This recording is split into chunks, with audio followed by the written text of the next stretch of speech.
پہلے تو میں نے مسلمانوں کے اخلاق سنے تھے، اب تو میں نے دیکھ بھی لیے، پر یہ بتا جب 12,000 آیا تھا جان کیوں نہیں چھڑائی؟ تو حضرت چارہ کاٹتے کاٹتے رو پڑے، فرمانے لگے تو نہیں نہ جانتا یہ بیٹیاں سانجی ہوتی ہیں، پتہ نہیں نا؟ میرے رسول پاک نے تو حاتم تائی کی بیٹی کے سر پہ کپڑا رکھ کے کہا تھا بیٹیاں برابر ہوتی ہیں، تو یہ نہیں پتا جب اس کی 6 بیٹیوں کی شادی ہوئی ہے میرے اندر روحانیت کتنی بڑی ہے۔ فرمایا پھر 12,000 آیا ہے تو 2-4 بچیاں پھر گئی ہیں، تو یہ نہیں پتا میں اندر سے راضی کتنا ہوں، میں تیری نوکری کرتا رہوں گا، پتہ نہیں اللہ کتنی بیٹیوں کو بیاہ دے گا۔ اتنا رویا وہ عیسائی کے پیروں میں بیٹھ گیا، کہنے لگا بابا میں نے تیری مخالفت کی ہے پر تیرے قریب آ کے پتہ چلا ہے کہ تو بہت اونچے اخلاق کا مالک ہے، اور اگر تیرا یہ مقام ہے تو تجھے اخلاق سکھانے والے محمد عربی کی شان کتنی ہوگی۔ ظالم کی بولیے جاتے نہیں لوگ جھوٹے گواہ بن کے، وکیل صاحب کو نہیں پتا ہوتا کہ یہ بندہ مجرم ہے جو میرے پاس آیا، کیا مجرموں کے وکیل نہیں ہوتے؟ بولے تو اس کو پتہ نہیں ہوتا وکیل صاحب کو کہ یہ صاحب مجرم ہے، میرے پاس مقدمہ لے کے آئے، اور اگر بے ادبی نہ ہو جائے تو میرا خیال ہے قاضی عدالت کو بھی پتا ہوتا ہے کہ مجرم کون ہے اور مظلوم۔ میرے نبی پاک صلی اللہ علیہ وسلم نے اس قدر زیادہ سختی فرمائی اس مسئلے میں، فرمایا جس کو پتا تھا کہ فلاں آدمی ظالم ہے، ظلم کر رہا، پھر وہ ظالم کا گواہ بنا یا اس نے ظالم کی مدد کی، کتنی کی؟ شارحین لکھتے ہیں چاہے اس نے ایک جملہ بول کے کی، چاہے ایک، سارے بولیے، چاہے ایک غریب کو اس نے ظلم کیا تو کہتے ہیں علاج یہ سی، چاہے ایک جملہ بول کے کی، شارحین اس حدیث کی شرح میں لکھتے ہیں ایک جملہ بول کے چاہے مدد کی، جس بندے نے کسی ظالم کی مدد کی کسی مقدمے میں یا کسی صورت میں اور اسے پتا تھا یہ ظالم ہے، میرے نبی پاک صلی اللہ تعالیٰ علیہ وسلم فرماتے ہیں اگر اس نے مدد کی، ابھی ظالم کی بات نہیں ہو رہی، ظالم کے مددگار کی بات ہو رہی، اگر کسی نے ظالم کی مدد کی تو حضور فرماتے ہیں خدا بھی اس سے بری و ذمہ ہے، رسول بھی اس سے بری و ذمہ ہے۔ سنبھال کے رکھے اپنی نمازیں، قربانیاں، حج، زکوٰۃ سنبھال کے رکھے۔ اگر ظالموں کا مددگار ہے، الیکشن آ لینے دے، آپ کو نظر آ جائے گا کون کون ظالموں کا مددگار ہے، نظر آ جائے گا۔ اپنی جیب سے لوگ پیسے دے کے ظالموں کی مدد کریں گے، ان کے فلیکس چھپوائیں گے، بورڈ لگوائیں گے، جیبوں سے پیسے دے گے۔ ہم نے خود آگ لگائی ہے چمن میں اپنے، بے سبب گردشی ایام کو الزام نہ دو، ہم نے خود نور کا ظلمت سے کیا ہے سودا، کر کے توہین سحر شام کو الزام نہ دو۔ ظالموں کے مددگار میدان میں آ گئے، یہ چھوٹا لفظ نہیں، میرے حبیب پاک صلی اللہ علیہ وسلم نے فرمایا جو ظالم کا مددگار ہے سن لے جو سجن کے ساتھ کچہری جاتا ہے، وہ یاد رکھے جو دوست کا گواہ بنتا ہے، وہ یاد رکھے جو کہتا ہے میں مانگی گیا تھا، مجھے بلایا گیا تھا قبضہ چھڑانے کے لیے کسی غریب بیوہ کی جائیداد پہ، وہ سن لے تو مدد کر کے نہیں آیا، تو خدا کے ذمے سے نکل گیا ہے۔ رسول پاک نے فرمایا تیرا میرا تعلق ختم ہو گیا، تو ظالم کا مددگار ہو گیا، پھر تو کہتا میں بے چین ہوں، میں بے قرار ہوں،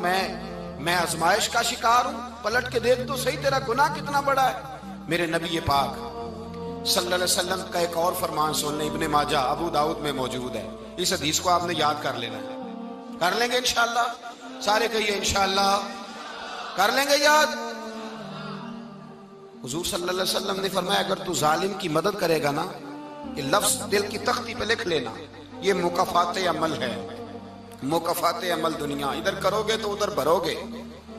فرمایا اگر تو کسی ظالم کی مدد کرے گا، سن لے حضور کا فرمان ہے، اگر تو ابن ماجہ ابو داؤد سیاہ میں موجود ہے، فرمایا اگر تو کسی ظالم کی مدد کرے گا تو رب تعالیٰ مرنے سے پہلے پہلے تیرے اوپر بھی ظالم کو مسلط کر دے گا، تیرے اوپر بھی ایک دفعہ ظلم ضرور ہوگا اگر تو ظالم کی، وہ کسی صورت میں بھی ہو سکتا ہے، کسی صورت میں بھی، تیرا بیٹا ہی اٹھ کے ظلم کر دے گا، تو الجھ جائے گا، کسی نہ کسی جگہ تیرے لیے تباہی کا سامان ہوگا، تیرے اوپر ظلم ہوگا، اس لیے کہ تو ظالموں کا مددگار ہے۔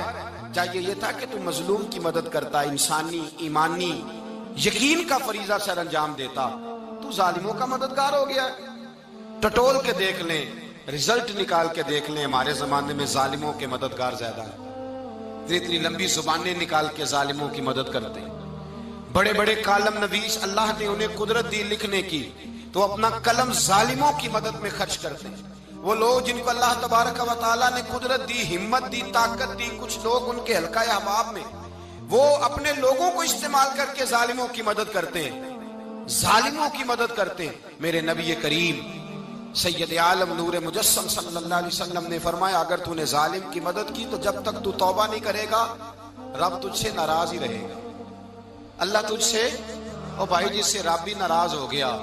نہ کھانا نہ پینا نہ سونا نہ جاگنا نہ نیند، پھر تیری ہر چیز تیرے لیے آزمائش ہو جائے گی، پھر تیرا سایہ بھی تیرے لیے خوف کا سامان بنے گا، پھر زندگی جیتی جاگتی لاش بن جائے گی، تو اپنے کندھوں پر اپنی میت اٹھائے پھرے گا جب تو ظالم کا مددگار ہوگا۔ اور نبی پاک صلی اللہ علیہ وسلم نے فرمایا ظالموں کا مددگار بھی ظالم ہوتا ہے، ظالموں کا مددگار بھی، سارے بولے ظالموں کا مددگار بھی نہیں، کو نہیں، آپ سارے نہیں بولے، ایک دفعہ بولے ظالموں کا مددگار بھی، پکی بات ہے، ظالموں کا مددگار بھی۔ اللہ اکبر، جس کا یارانہ ہو،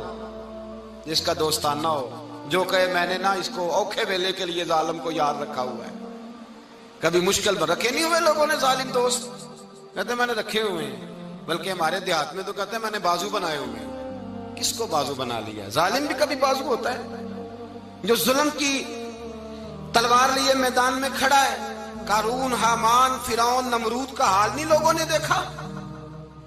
اپنے زمانے میں آپ نے کتنے لوگ نہیں دیکھے جن کے سائے سے، آواز سے لوگ کانپتے تھے؟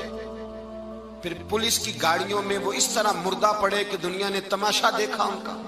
یہ رنگ ہم نے دیکھے نہیں اپنے آنکھوں سے۔ فرمایا ظالم کا مددگار بھی،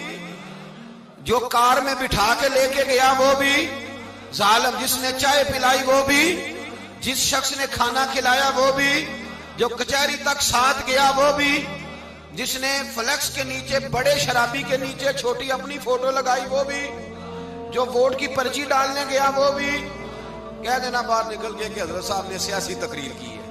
کہہ دینا، پر بات تو سچی ہے نا۔ خو کرے ہم تو سے تھوڑا سا گلا بھی سن لے، خو کرے ہم تو سے تھوڑا سا بھی گلا۔ امام مالک کے پاس ایک بندہ آیا، اس نے کہا حضور میں درزی ہوں، ایک ظالم بادشاہ مجھ سے کپڑے سلواتا ہے، میں تو ظالموں کا مددگار نہیں نا۔ ایک ظالم بادشاہ مجھ سے،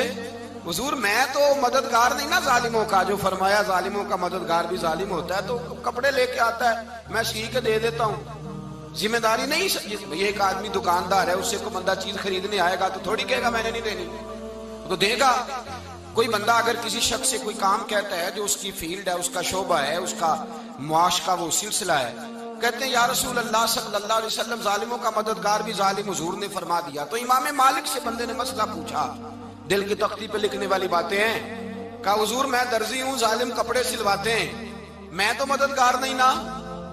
امام صاحب کہنے لگے نہیں، مددگار تو وہ ہوگا جو تجھے سوئی دھاگا فراہم کرے گا، تو پورے کپڑے سی کے دیتا ہے، تو خود بہت بڑا ظالم ہے، تو پورے سوٹ سی کے دیتا ہے، تو بہت بڑا ظالم خود ہے۔ مددگار تو وہ ہوگا جو تجھے دھاگا دے گا، جو تجھے بٹن دے گا، جو تجھے نلکی دے گا۔ جو ظالم سے اتنی نفرت، ظلم کر کے بندہ ہے، یہاں تو ہمارے زمانے میں ہیرو بن جاتے ہیں لوگ، ظالم ہیرو ہے، لوگ اس سے ڈرتے پھرتے ہیں، گھومتے پھرتے ہیں، اور بہت سارے کم مزاج لوگ اس کے پیچھے ہاتھ باندھ کے پھرتے ہیں۔ ظالموں کی مدد کرنا، ظالموں کے ساتھ رہنا، یہ ظلم ہے، ظلم، یہ زیادتی ہے۔ میرے نبی پاک صلی اللہ تعالی علیہ وآلہ وسلم نے ارشاد فرمایا، یاد رکھو رب فرماتا ہے میں مظلوم کی مدد ضرور کروں گا، چاہے جلدی کروں چاہے دیر سے کروں، میں مظلوم کی مدد۔ اور حضور صلی اللہ علیہ وسلم نے فرمایا ہے، حضرت معاذ بن جبل کہتے ہیں حضور نے مجھے یمن کا گورنر بنایا، جب میں جانے لگا نا تو حضور نے بڑی نصیحتیں کی، بخاری میں موجود ہے، فرماتے ہیں جب میں پلٹنے لگا تو میرے رسول نے فرمایا معاذ ایک منٹ ٹھہر جا، ایک بات میری یاد رکھنا، اس کو نہ بھولنا۔ کہا حضور کیا؟ فرمایا دیکھنا کسی پہ ظلم نہ کر بیٹھنا، کہیں تجھ سے زیادتی نہ ہو جائے۔ محبوبہ پھر حضور نے فرمایا سن میرے معاذ، میں تجھے گورنر بنا رہا ہوں، زیادتی نہ کر بیٹھنا۔ یا رسول اللہ صلی اللہ علیہ وسلم کیا ہوتا ہے؟ تو میرے کریم نے فرمایا جب مظلوم دعا کے لیے ہاتھ اٹھاتا ہے تو عرش کا مالک کہتا ہے فرشتوں پیچھے ہٹ جاؤ، عرش کا مالک کہتا ہے فرشتوں پیچھے ہٹ جاؤ۔